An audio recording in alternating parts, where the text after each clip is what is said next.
why you're here. But we're here to have a journey around the New World. And I'd like to introduce you to our panel. We have, of course, the doyen of New World Cigars, the Danny DeVito of...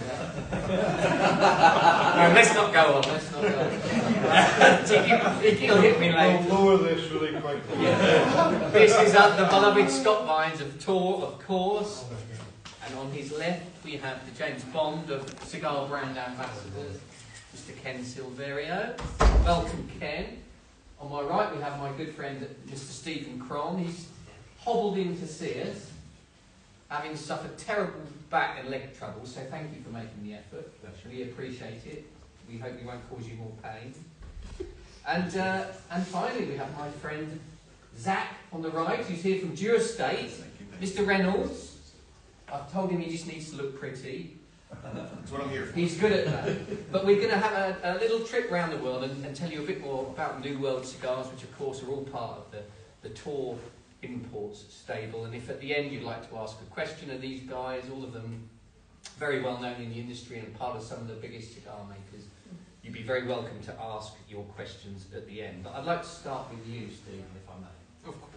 And I think the obvious question to those of us who are in the business is, what's happening at OJ Fernandez? Could you tell us a bit about what happened with the fire, the aftermath, and how things are settling down?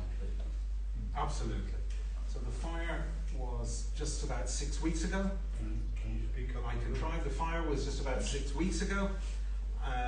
We lost our full production facility, and we lost 2 million cigars that were in the aging rooms that happened to be one on top of each other right next door to the production facility.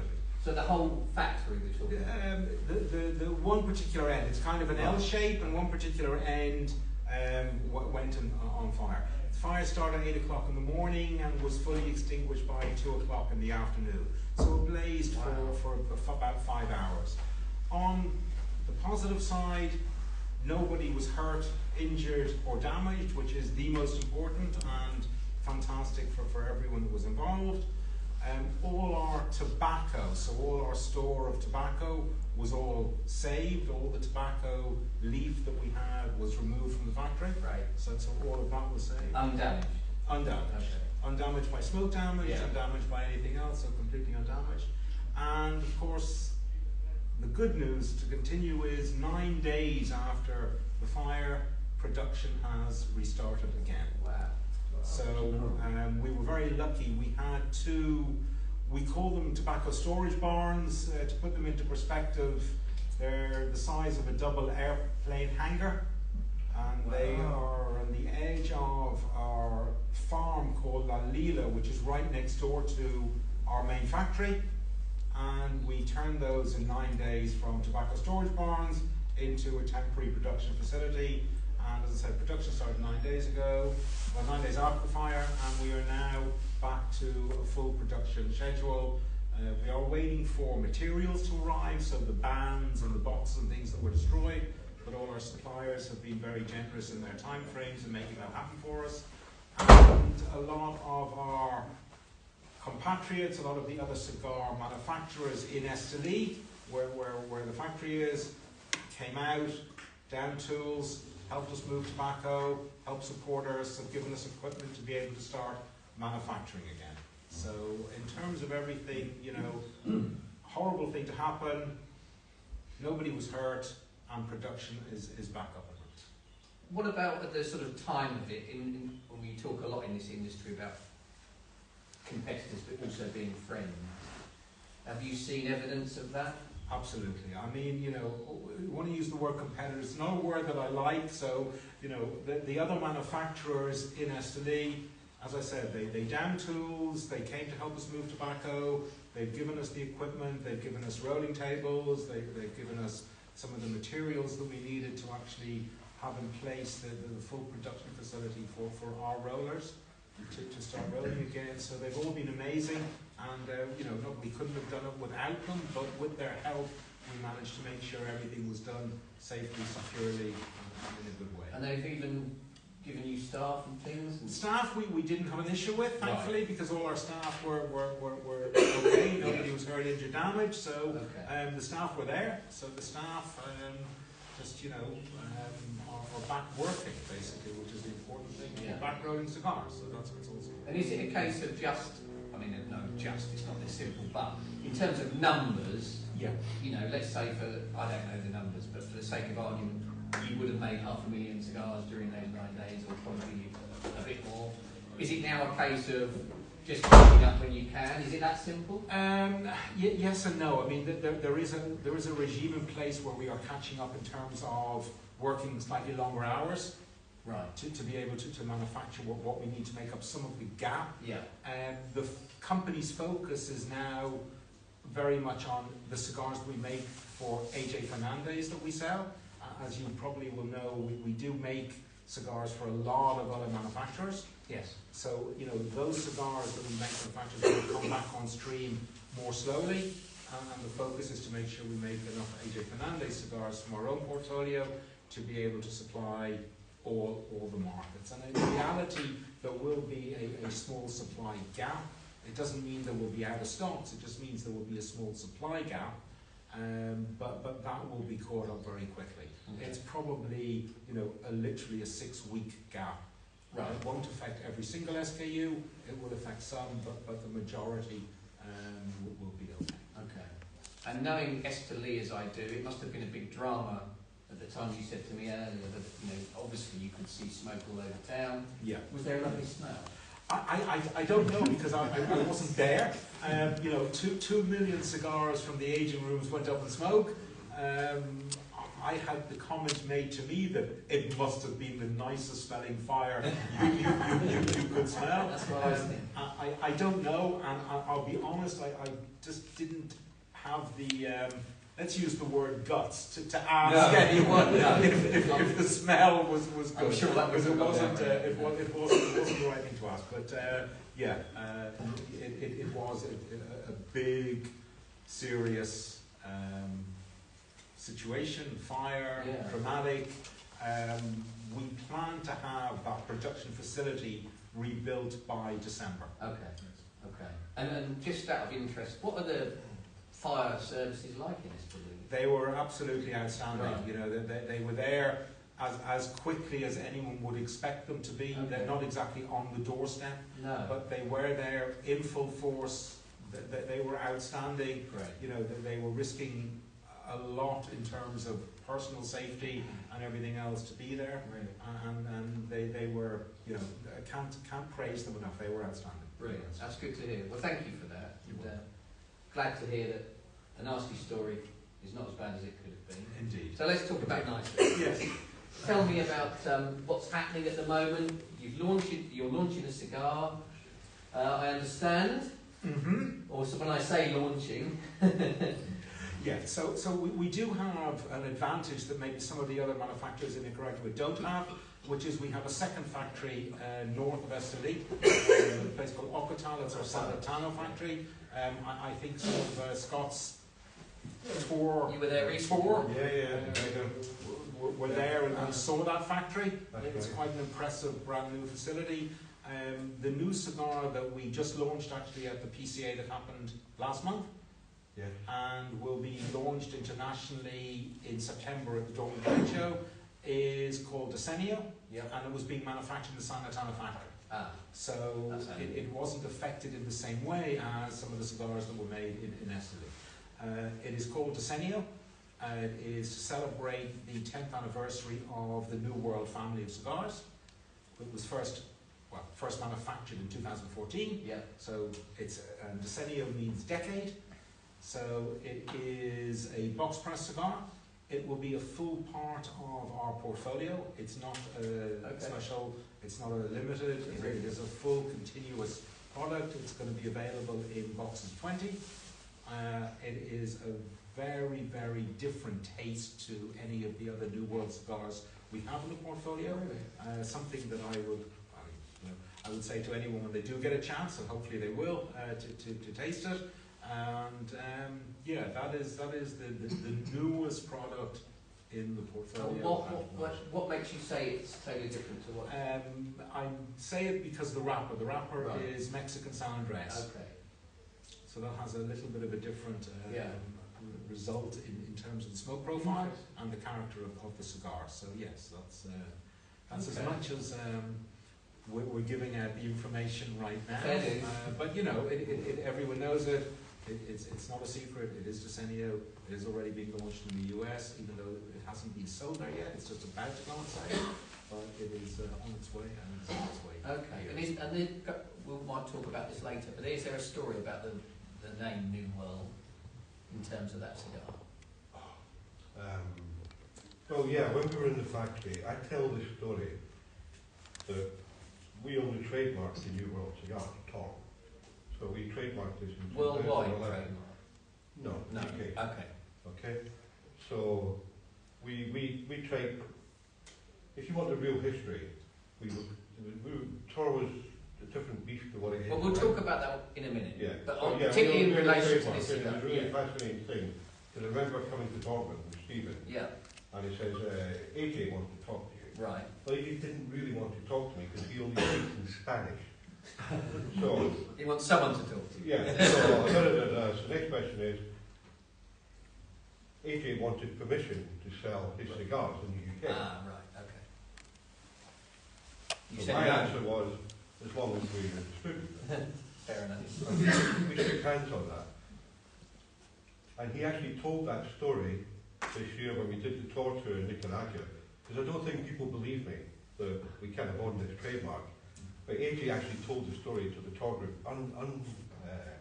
unprompted. Right. And I was like, wow, That's to hear really it from nice. him Yeah. and not from me. Yes. I'm sure nobody believes me. No. So, He tells yeah. it often. He tells it Really? often to Really? many groups. Yes. wow. Well, that's another example of the way that the Wow. industry does work together. But what I regretfully didn't do was ask for a royalty. You missed Too your shell. trusting, You too missed your trusting. shell. Just briefly, Stephen, before we move on, then, we talk and assume people know who we're talking about. But let's talk. Tell me a little bit about AJ and his background and how he's come. It seems from nothing to be this sort of giant, but I know it's not from nothing. But he has come on the scene very quickly. He's come on the scene in a 20-year Yeah. span. Yeah.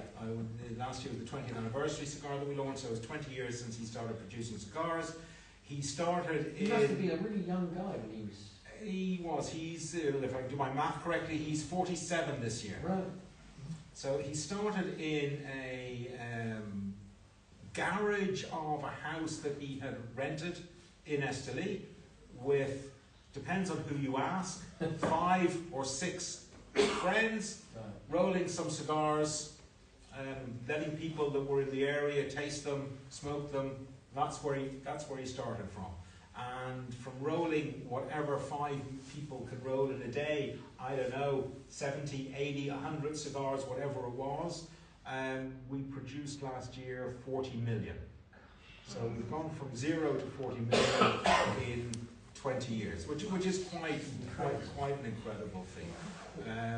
He's got 12 farms, we employ 3,500 people. Yeah. It's a very different company. And happened very, very quickly. But AJ, not that others aren't, but AJ is a tobacco genius. He's got this ability to blend, to grow. He's a farmer by heart, and he really is a tobacco genius. And that genius, and a bit of luck, a bit of right place, right time, a few other things that happened along the way. And it wasn't always easy. No. Has led him to deliver what we currently are delivering. Yes. And where do you think that drive comes from? From a young guy. I mean, he's of Cuban descent, right? He was born in San Luis in Cuba. Right. Yeah. Yeah. His father is born in Cuba. Tobacco family. Tobacco family, but not in the sense of some of the other long-standing tobacco families where they had a huge different production in place going back generations. This is not a generational thing. Right. His grandfather did grow some tobacco. His grandfather did grow some leaf and made it into a cigar that we now know as San Latano. Yeah. Okay. Originally it was San Lolano, Was it? When the name was registered in Nicaragua, they made a mistake in the registration department, and it became San Latano, and it stuck. I didn't know. You know, that is that story. But yeah, so they were generational, but generational in terms of they were involved in tobacco, Right. not generational in terms of family production ongoing. So you know, our production, AJ Fernandez Cigar Company, the 20 years is first generation production. Okay. Yeah, that makes sense. Brilliant. Thank you. Thank you. Thanь you for your time. I appreciate you coming and under duress. Nice that we could be the first time out of the house for 2 weeks. It's a pleasure to be here for so many different ways. But yes, thank you. Thank you very much. Well, I'd like to move on to Ken. Ken, and as I said, is with what we would know as EP Carrillo, but you're now not called EP Carrillo, you're now called Casa Carrillo. So the obvious question is, why? It'll take another 15 years for that. Yeah. So the main reason behind the name changing is that Ernesto Jr., the son, can you hear me in the back? Yeah. I'll do my best. So Ernesto I can't hear him, so Ernesto Jr., the third generation, the son of Ernesto Perez Carrillo, he's the CEO, he's in charge of the company since a few years ago, and he wanted to unify the legacy of the brand, the heritage of the brand, within one single name that encompassed everything, not just the family, but the factory, their lineage, the new generation coming in, which is himself and his sister Lisette. So he came with this Casa Carrillo because in the US at the time you spoke about our brands, some people will call us EPC, some people will call us EP Carrillo. So he was like, okay, let's unify this thing. Like any other brand building exercise, that will take another probably 15 years for people to start saying Casa Carrillo, but in the meantime, grab a smoke and relax and we'll be fine. Well, that's very Ernesto in a way, isn't it? Because, I mean, I know you read the bit of my book where I talk about Ernesto as a guy who doesn't bang his own drum. Zero. And, you know, he's not really interested in all this flim-flam. He just wants to make cigars. He doesn't care. And I remember growing up, as it were, in this, you know, learning about cigars, and his name was always one that was held up as this guy who had this place, Carrillo, and he was just bloody brilliant, and all the kids went there and learned from him. And tell us a bit about him as a guy. I mean, I've been there, I've met him in the factory and seen the way he works. But he really isn't the showman, is he? He's not a front man. He's not interested in being on the front cover of anything. He's just obsessed with cigars and tobacco. Absolutely. Tell us a bit about him and his background. So, as Nick said, he's a bit of a mad scientist. He has this his intimate relationship with tobacco, and the only thing he wants to do is to actually blend tobacco. That's his life. Obstinato rigore, like Da Vinci. You know, you can lock him up with a pile of tobacco, and he'll be the happiest man in the world. That being said, we do not grow tobacco ourselves, but because Ernesto has poured himself into the lives of many families around the cigar world since many, many years, people truly love him and respect him a lot, and he reciprocates that to other producers, so much so that we're very close to the Oliva family, the Plasencia family, the Merrifield family. We jointly do things together often, and he sources the best tobacco in the world, and so much so that just recently we actually increased the size of our factory, not on the production side of the factory, but in the storage side of the factory. So we have all the tobacco he needs to be playing with tobacco for many, many years, hopefully. And yeah, his character, he's an artist. And I think it was until Ernesto and Lisette Perez Carrillo came on board, his children, that not only encouraged him to launch his solo project as Ernesto Perez Carrillo back in 2009 with the new factory in the Dominican Republic, but also handle business because Ernesto Jr. is brilliant, Stanford student, ex-Mackenzie, brilliant kid, very aplicado, as we say in Spanish, very correctito, you know, very squarezinho. And then Lisette, which is a lawyer by trade, but also very creative. So Lisette interacts with her father in terms of the creative process, not only into choosing blends, but also the packaging. And Ernesto interacts with his father in terms of helping him drive the boat while the father just in the back room playing with tobacco. So it's a great, great combination. That's interesting. You say that, and I can understand that. So, I guess what I didn't say also, as well as being someone who's not interested in the limelight, he's a very humble man, isn't he? Extremely. And I do think perhaps he would, hiding his light under a bushel would be a good description of what he does or what he did. And do you think the coming of age of the kids and them wanting to showcase what he's about and perhaps bringing more of a drive to the business, has that helped things move forward, would you say? I think so, yeah.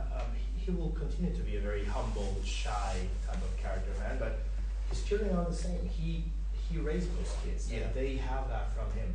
So they rather invest and pour into people and see them grow and succeed and commit to quality than blow their own horns, quoting your words, you know. But yeah, I think that's part of the ethos of Carrillo. Especially when you look at our products, Ernesto has an obsession into making cigars that are not necessarily the most affordable in the world, the most democratic, but good value for what you're getting. Yeah. So he will always be against overpricing cigars for the sake of it. So I think that's also part of the commitment and ethos of the family as a producer, Really? I guess. That is a conscious decision. 100%, very Yeah. deliberate. Because those cigars are very well priced as Yeah, well. yeah, very intentional. It's by design. He wants to do Interesting. things like that. Yeah. He wants people to smoke his cigar. 100%, Yeah. absolutely, sure. Yeah. Another thing that's very clever is, or has been very clever, is bringing in a Mikey in. Oh yeah, that was a great move actually. So, far be it from me to explain. Tell the room about this guy and why he's become such a key part of So Mikey is an effing legend. Can I swear? please do. He's a legend. Yeah. Mikey's a legend. He's been in tobacco all his life. He was the man behind Bejique and Habanos in Cuba. He came to the DR. We got him out of there, what, 5-6 years ago, something like that? Yeah. And Mikey has bring the whole production into the next level because he has a very good, not only all this experience for marketing and how to build brands and build products, but also he's great in the factory. He's got great nuances of production and efficiency. So he has definitely changed the game. Yeah. We're tweaking many of our internal processes, you know, the non-sexy stuff that we don't speak about. But internally, things are running way more smoothly, I would say, because of Mikey. And he's full of energy and it's a fun combination. Those two Cubans, when Ernesto and Mikey go into the room, smoke comes out of it. And it's not just because of the cigar, it's an explosion. Like but out of that combustion thing, things are working pretty well. And also, Ernesto Jr. has a way to be a better game player, like having key people in key positions and kind of like releasing or relieving some of the burden on his father to deal with production when he needs to be allowed in this creative process, which are two complete different processes. One is a creative thing, the other is a management, efficiency, rational thing. So it's a cool combination, really, really cool. Yeah, they do work really well together. They do. It's a lot of action, a lot of drama as well. It can get heated when you mix Cubans and Dominicans. But it's fantastic. Yeah, very interesting. You know what I'm talking about. You worked with Mikey, didn't you? Oh, yes. Oh, really? Yeah, they know the man very well. Many, many years. He's a lovely I know guy. him very well indeed. He's a very nice man. He's a very nice guy. Again, I can give a masterclass on Mikey. Perhaps we'll have a chat after. But tell us how you came to be on board, because you know you're my hero, Ken. Really. You're a global ambassador, and you go around the place looking cool. And every time I see you on Instagram, you're somewhere else fancy, man. How do you do it? I look cool naturally, but that's a different. Exactly. I'm an insider-outsider. As a Dominican-born and raised, I smoke cigars since I'm 16. The aroma of cigars automatically takes me back to the DR, having a conversation with my uncle. So it's something I've always loved. Yeah. But I come from the wine industry, so I've been in wine for the last 15 years. And I've always, because of my love of cigars, always found an excuse, a pretext to have cigars into the conversation, whether it's an event, whether it's whatever. So one day, I'm in Santiago, I'm hosting an event. It was a slow smoking event. Ernesto Perez Carrillo was in the back of the room. We're all smoking Encore while he stopped rated cigars. At the end of the event, he says, "We need to talk." And I said, "Yes, sir, let's talk." And when we started a conversation to collaborate together, COVID happened, the world ended, we went all on lockdown. 4 years go by, and one day I'm in London hosting a dinner where again, cigars, cognac, wine, nice food. And this guy in the table says, I need to introduce you to somebody. And that somebody was Ernesto Jr. Brother-in-law. And that somebody said, I need to introduce you to somebody. And then that somebody was Ernesto Jr. No way. So 4 years after, Ernesto says, we want you to work for us and be part of the team. And I'm like, yeah, you're fucking kidding me. I spoke to your guy 4 years ago. And then that was it. And it was a year and a half or something, maybe 2 years ago that we started collaborating. Oh, is that recent? Is that very recent? Fantastic. Yeah. And your remit is the planet. Yes. So it turns out, for whatever reason, we are in a very, very good moment for New World Cigars, for many things that are happening in the industry, as all of you know. So it's great moment to actually communicate, showcase, make people try New World Cigars, especially people that have never opened their minds and their mouth to New World Cigars. This is the time.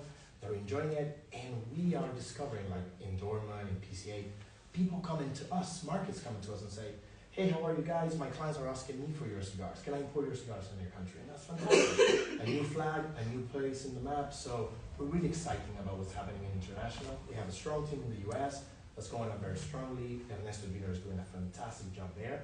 But international, we're conquering little geographies more and more, and that makes us really, really happy. And that's you, that's just you. No, of course not. The international team is Mikey, Marlene, Ernie Jr., myself. We're 5 in the international team. Okay. And for the first time, Ernesto Jr. put together a proper international team, and we all have a function and we all play our part, which is fantastic. There's no way I could do anything of what I do if Mikey was not there, Marlene was there with logistics. It's a shit. But you're the guy doing the travelling. Yeah, I'm doing 200 days on the road. And I travel a lot for wine as well, so I piggyback cigars with me whenever I'm doing a wine thing, and the other way around. Right. So I kind of. How do you find that? I mean, how old are you, if you don't mind me asking? I'm 34. 34. 34. Okay. So you're still a young guy. Oh, I mean, are you exhausted or? I'm good. you look well, I must say. Yeah, it's good. Wow. Yeah? Because I mean, we've been all over the place, and you know, Yes. you run and eat a burger in 2 minutes, and then Yes. then you go again, and then Absolutely. up all night, and then the next day you And go. then we have to eat those sausages in Germany, remember? Then go back on the road and whatever we have to do. You do what you have to do, Absolutely. but yeah, you don't find it tough. We have the best job in the world. We get to belong to one of the biggest, strongest communities in any industry whatsoever, in vertical, in the world. We get to be paid and then share that with the rest of the world. Are you bloody kidding me? It's fantastic. It's fantastic. Think about it. That event we did in Holland was It was unreal. It was lovely, and the people, and you see the people when you share the passion and the cigars, even if it's the smallest little fact or whatever, you see their faces engaging it. That's amazing. This industry will be nothing without the people. It's not about the cigars. It's about the people. It's about the people behind the cigars, the people in front of the cigars, and we are in the best industry in the world, for sure. With all the challenges, you know about that, Tatiana, but beautiful industry. It keeps on entertaining. 100%. He's never dull, is he? No, he's never dull. And so let's talk about what's happening at the moment. What cigars have you got coming out? What's interesting? So this man and his team are bringing 2 beautiful cigars this year. 2 limited editions, one that we made with the Merafel family. It's a Cameroon wrapper, Nicaraguan on the filler and binder, lovely Merafel with the nuances of sweetness on the wrapper, beautiful cigar. We're bringing a small quantity of that, but it will be released this summer. And then our year 15th anniversary. So even though Carrillo as a family name within tobacco, it's over 100 years because it was Carrillo's, Ernesto's father involved in tobacco. The brand is only 15 years old when he launched the factory back in 2009 in the Dominican Republic, in Santiago, my city. So we're celebrating 15 years with a gorgeous San Andres wrapper that's been aged for 10 years on the wrapper, 15 years on the binder from Jalapa, beautiful Nicaragua. And then the filler has been aged between 5 and 7 years, and it's a combination of a bit of Ligero, Condego Viso, Criollo, gorgeous, gorgeous cigar. Medium on strength, very generous in flavor, and extremely complex for a 2.5 hour vacation, if you wish. And that's a limited edition. It's a limited production. We made 5,000 boxes for the world. Wow. Boxes of 15. The international market gets 1,500. And Mr. Scott allowed me to bring, 50-ish or something like that? Really? We have about 50 good. boxes in the UK. In the bond ready to be pumped. Yeah, absolutely. Brilliant. Good. Thank you, Ken. Thank you very much. Nice to talk to you. Always Thank a you. pleasure. Zach, Hello there. You've looked beautiful all this time. Thank you so much. Thank you for doing that. Not the brother of Ryan, as far as we're aware. Thank you for coming. Of course. Lovely to see you over here. I've had a chance to spend a little bit of time with you last night and this morning, and I know you've kind of been thrown this gig because it's not what you would normally be doing. That is correct, yes. But you handled it with aplomb, sir. I appreciate that. You look the part. And I wanted to ask you firstly, really, about this sort of this creation that we talked about. Yep. That became this snowball, this giant thing that I don't think it's an exaggeration to say changed our industry back in the day. Absolutely. You know Jonathan well. It's interesting to note how he seems to be sort of back more in the business now than he has been for some time. Right. Let's talk a little bit about that and him and maybe just a little on the early days, but we always hear about that. And then let's talk about now, if you would. Yeah, sure. Drew Estate started in 1996 with Jonathan working out of a tiny little kiosk in New York City. The first brand he had was La Vieja Habana, which actually we discontinued a couple of years ago. But he lived in Nicaragua for many years, just sleeping on the floor, really trying to get Drew Estate to become what it is today. And his motto from the beginning was the rebirth of cigars. Yeah. And that's really what it's become. I mean, from you talk about Acid, which is probably the biggest brand in the U.S., to Deadwood, to Back. Those are all non-traditional cigars, but then we have Liga, Underground, Herrera. The list goes on, and yeah, he's back in the game, and it's exciting to see. Yeah, because there was concern. I think everyone, if they were honest, would say they were concerned when Swisher bought the company that it was changing to something it never was. Right. For obvious reasons, but that doesn't seem to have happened. And we had this conversation off mic, as it were, that you said, no, nothing's changed. We've got the same drive, we're doing the same jobs, and we're just told to get on with it. Yeah, I have better health insurance, and they pay for all of our mistakes, so it's great. What more could you ask? That's it. We don't make any mistakes, but if but, we I mean, did, that is very much why you've been so good. Is because of that. You think differently, right? And there's a cult following, I think, to Drew Estate. So there's barely a miss amongst all the cigars you bring out, because you bring one out and everybody wants it. Right. I mean, from mild to full to infused to whatever. I mean, we have something that can definitely fit anyone's palate, and that's really what we're proud of. Yeah, and there doesn't seem to be anything crazy enough that you can bring it out and people go, "You've gone too far." They expect it, exactly. Yeah. And I remember going way back when we went and saw this ridiculously huge factory with 800, 900 rollers in that Galera. Triple that, yeah. Now, seriously. Oh yeah. Wow, and it's just unreal. And then there's all the subculture stuff, and it was so everything that the rest of the industry wasn't. Right. And I'm not saying better or worse. Sure. I'm just saying different. And do you remember there was that one graffiti with the guy's head with a nail driven up his nostril? Do you remember?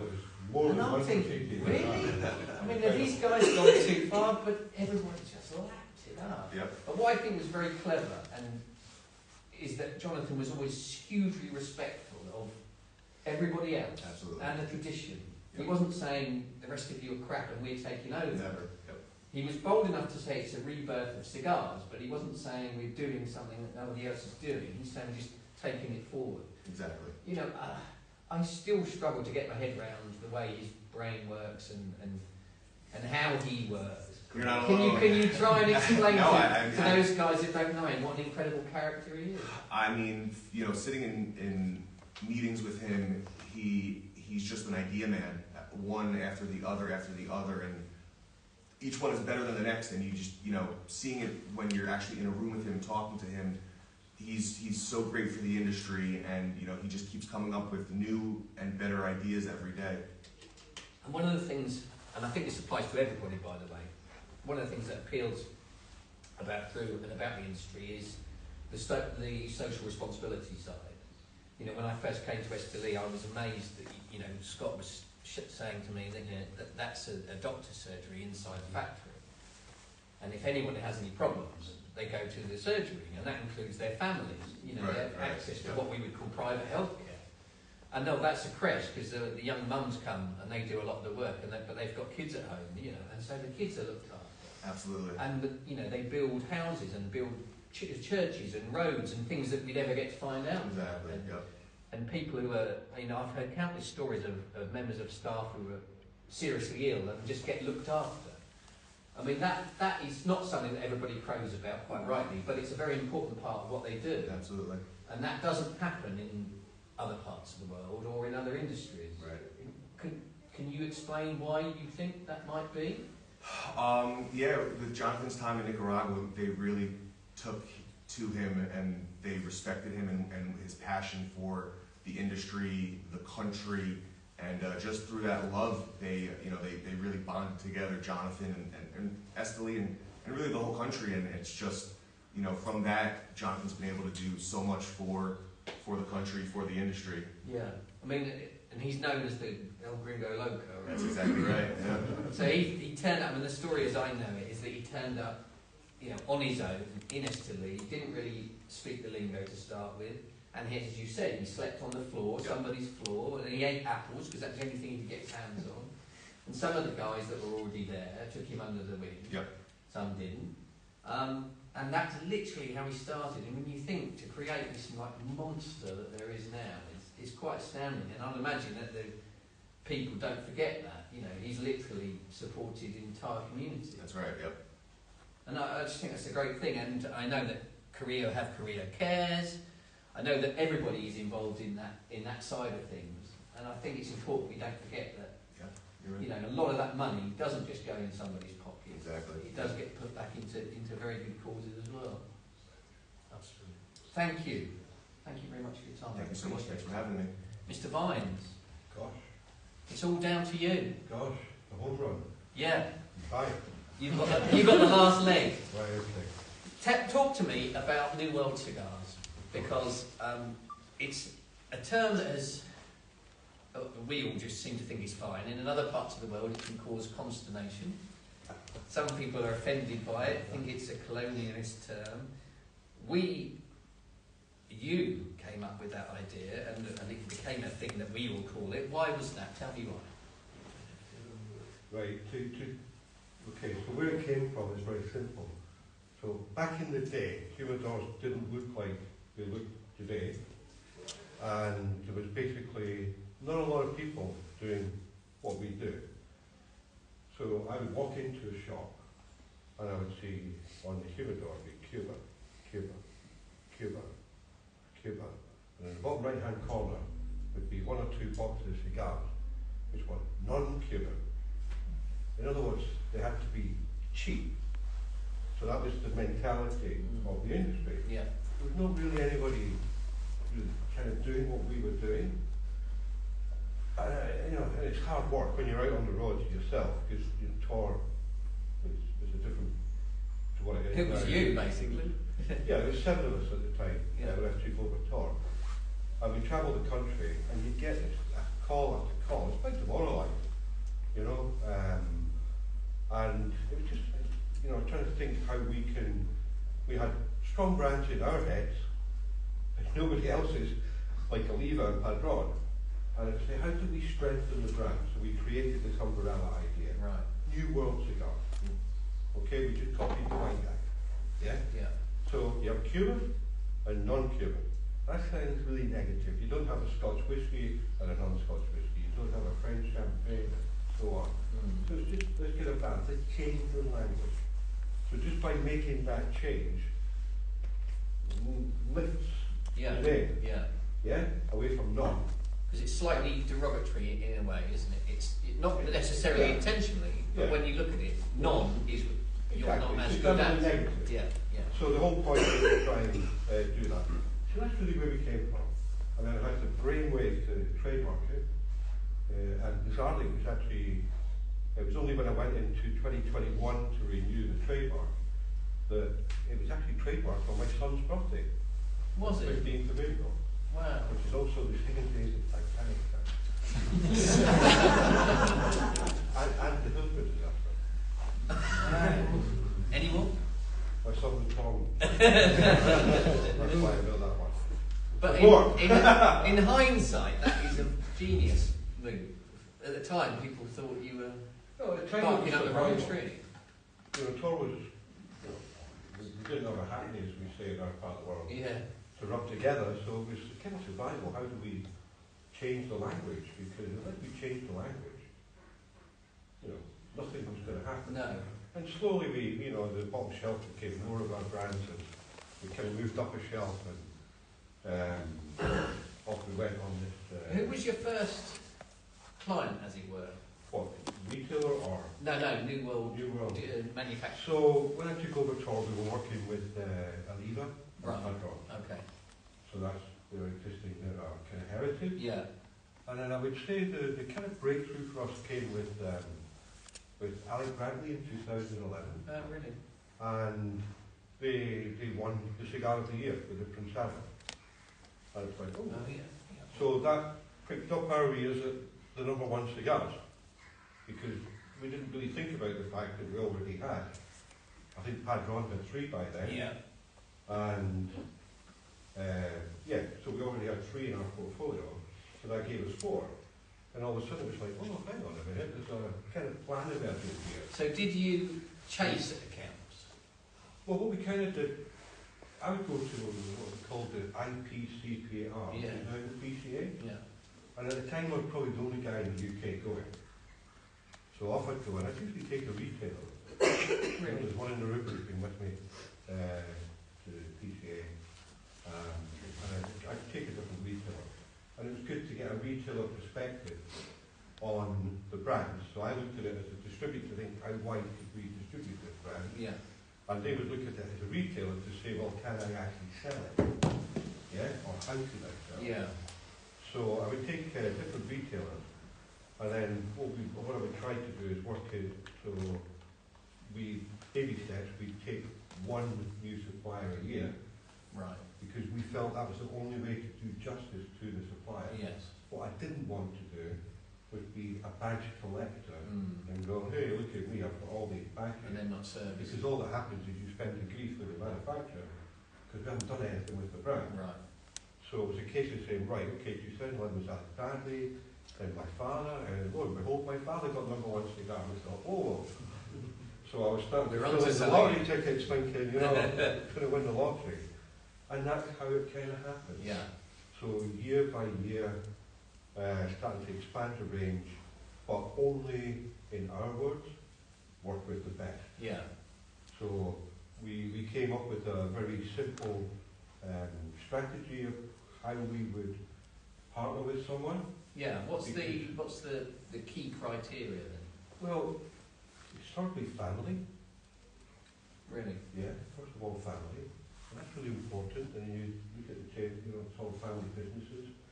If you look at the Cigar Aficionado #1 cigars, I think with the exception of Habanos, all the makers that have won the #1 are family-owned companies, no multinational Is that right? conglomerates. Really interesting. Mm. So family, what they give back to the community, how they treat their staff, sustainability. We came up with a sort of 6, it's in our new brochure, you can all read it. We came up with a guiding principle of 6 key things that we wanted the manufacturer to deliver, Right. because that's important to us.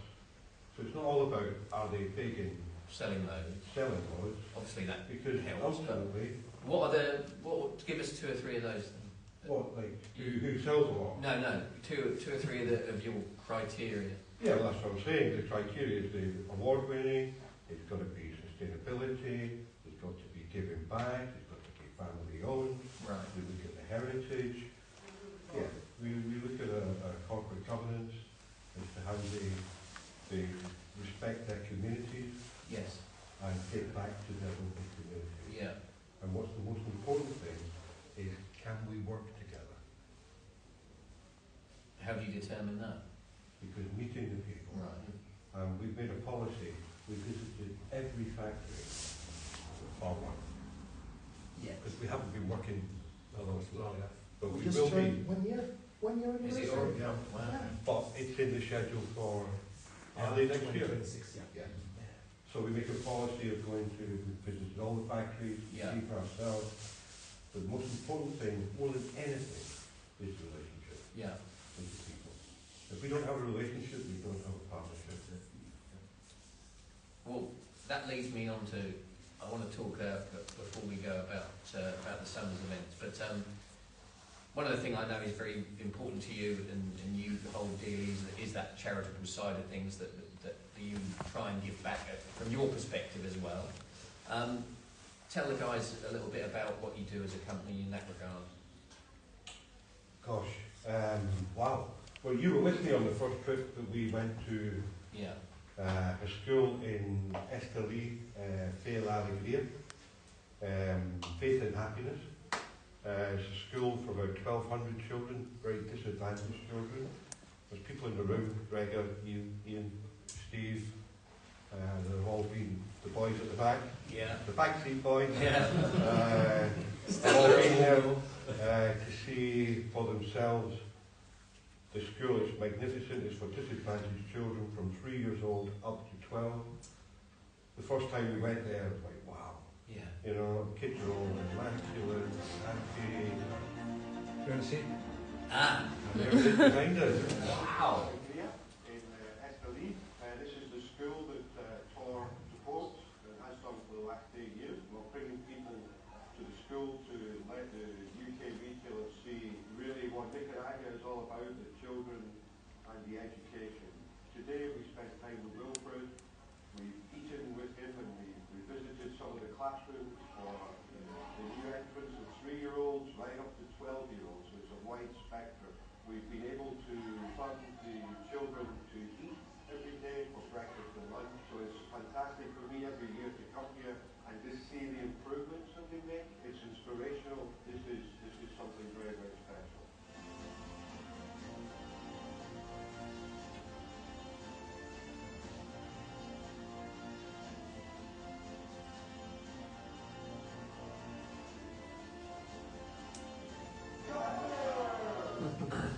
Brilliant. Thank you. And there you go. So, yeah, so back in the day, Yeah. we came back to the UK. We made a commitment as I remember discussing with my wife. Wife's a seamstress. She makes things. She tells me, anyway. She makes curtains and all sorts of things. And I was telling her about the kids' sewing room. They had black sewing machines that came from like the Singer factory in Scotland from the 1960s. Dangerous as hell. The tables were falling apart. The chairs were on like 3 legs. And I was saying, we've got to do something. So we were very proud in just before COVID to be able to refurbish the whole room. And it was so funny because we asked them, what kind of machines do you want?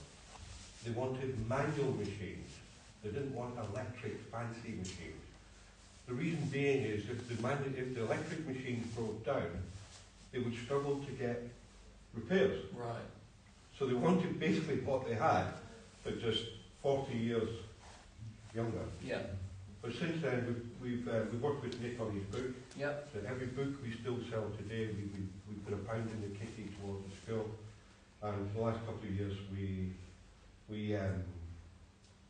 feed the kids breakfast and lunch every day for a year. Amazing. It's very, very proud of it. What is your proudest thing? Yeah, probably that. Yeah. I thought you'd say that. Well, that leads me into, that is part of the charitable cause for the Summers events that you and Steve have been working together on, this Meet the Makers we've all heard so much about. Sounds fantastic. Can you tell us what's happening? Yeah, do you want to see a video? Yes.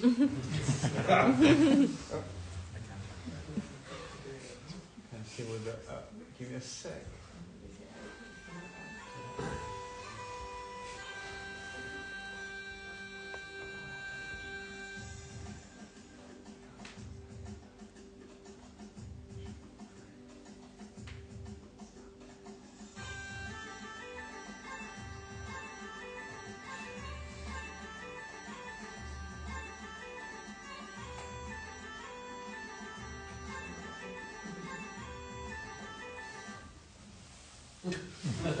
Stevie!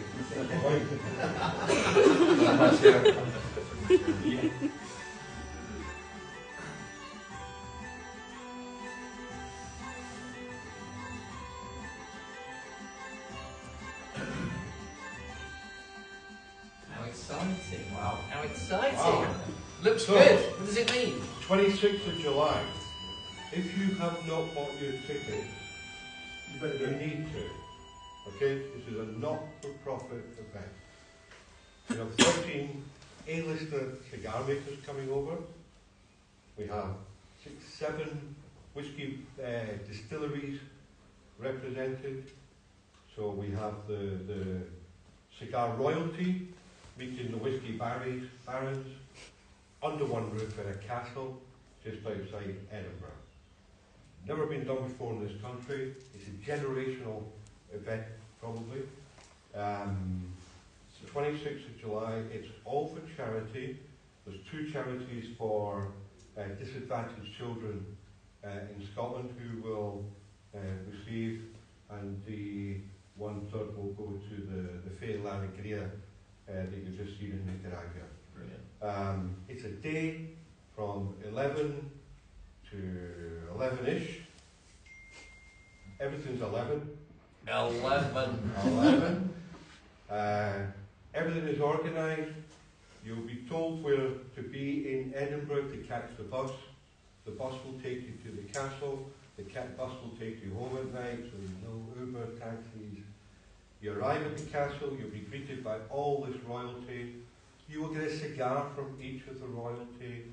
You'll get whiskey later on in the day. We don't want people pissed by There will be seminars, so you get a chance to hear what they all have to say during the day. There will be a Highland Games, which we've organised for the makers. Really? Really? Excellent. Yeah, so there'll be tossing the caber. Nick was over good training. Yeah, Google tossing the caber, just in case you're thinking of something else. Then in the evening is the celebration. So think of a wedding. The daytime is the marriage, the evening is the party. It's a celebration. We've had a fantastic band for the evening. I'm going to announce, you've heard of the Rolling Stones? Yes. We've had the Rolling Drones. So we've got the Rolling Drones, we've got a classical quartet coming as well from Canada. There'll be an auction. All the cigar makers are given a fantastic auction items that you cannot buy in a shop. Wow. Okay? It's unique. So it's a challenge. It's been 2 years in the making. Yeah. We originally we were thinking last year, but actually trying to get all the cigar makers in one place on one day is incredibly difficult. So we gave them all 2 years notice to have. We've got Mikey coming from Casa, Carrillo. We have Abdel Fernandez, AJ Fernandez himself coming from AJ. AJ does not do events. No. And he's bringing his daughter with him. It's amazing. We have Joey Drew, and we also have the CEO of Drew Estate Swisher, Glenn, coming over. Wow. So we have really genuinely the A-listers of the new world. Yesterday we released the last 50 tickets, and then it's gone. So if you have not bought a ticket, you will miss out. Do not be the guy who said, I wish I could have done. Edinburgh is expensive now. The later you leave it, the hotel price is going to go up. So there's a website, you can buy your tickets. I suggest you do it now. Brilliant. Thank you. Any questions from the floor before we round up and let you go home? No? Come on. No? No one home. Yeah, they've had enough. For the first seminar to finish on time. I am nothing but professional, right? Thank you very much. Yes, Ian. Just one question. The Rolling Drones, are they doing that cover version, Hey McLeod, Get Off My You? You've been thinking about it. Oh my God. Do you know that this gentleman and this gentleman have got something in common? They both had their birthday on a tour tour in Nicaragua. There you go. Especially So check the dates to see if it's your birthday, okay? Or change your birthday. Not many of us could get away with that. No, No. not at our age. No, exactly. Thank you very much. Yes, For something please. just to let people know, I'm a cigar retailer, and Scott and his team, they've been very supportive of my business. Their brands have grown, they'll continue to grow, and I'm very grateful to him and Ruth in particular for all the support and advice they give me time and again. Brilliant. So I appreciate it very much, sir. Thank you. Thank you for letting us know that. Thank you for coming. Thank you for your time. I hope you've found something of interest tonight. I've learned something. Thank you to my panel, gentlemen. Beverly,